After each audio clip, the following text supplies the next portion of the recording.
My name is Thomas Lovehart, and I'm running for Utah House District 71 as a progressive independent against the Republican incumbent Rex Shipp. And I want to take a few moments today to talk about net metering.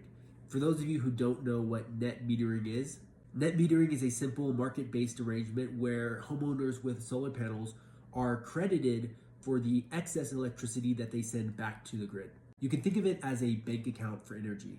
For electricity that you produce during the day that you don't need, you can export it to the grid to be used by someone else, and then at nighttime you can receive that energy back at no cost. This is not some liberal green energy giveaway, but rather people who have made the investment of producing their own electricity, expecting to receive the same market rates for that electricity as the utility companies.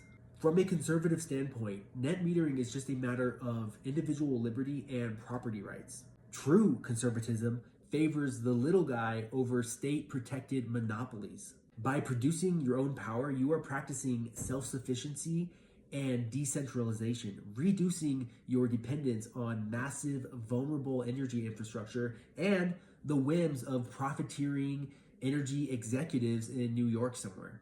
A decentralized grid is a resilient grid.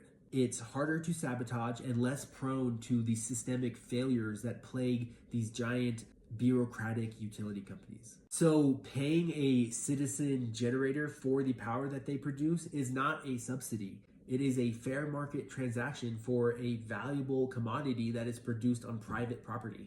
Unfortunately, this principle of the free market is constantly under attack by the same Republicans that claim to be serving it. Solar is by far the cheapest source of electricity per watt, but the culture war has been taken advantage of to manipulate conservatives into waging war against green energy while giving massive tax breaks and subsidies to big oil. There's some really fascinating studies that talk about something called petromasculinity, which explain how support for gasoline has really become more of a political identity than simply a matter of where your energy comes from.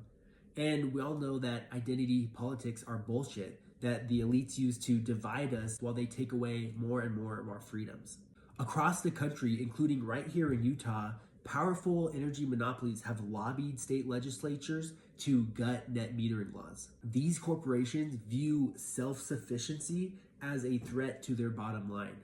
By successfully lobbying to eliminate fair credit for solar production, they have effectively used the state to crush competition and trap consumers in a captive market.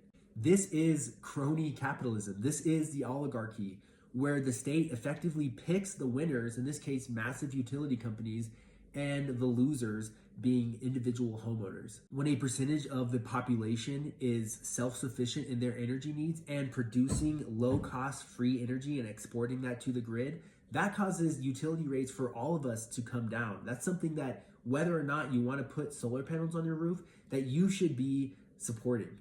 If I'm elected, I will fight to restore net metering here in Utah.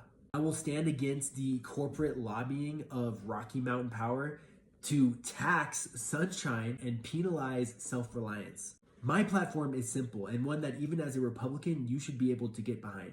It's your property, your energy, it's your profit. Giant corporations should not have the right to dictate our laws to further entrench their monopolies. I will protect the rights of independent power producers and ensure that Utahns keep the freedom to be truly energy independent. You can learn all about me and what I stand for at votelovehart.com. And please, if you can, consider donating to my campaign, because this is as grassroots as it gets. And if we want to see the Utah legislature change to actually represent us, then we have to be the ones to change it.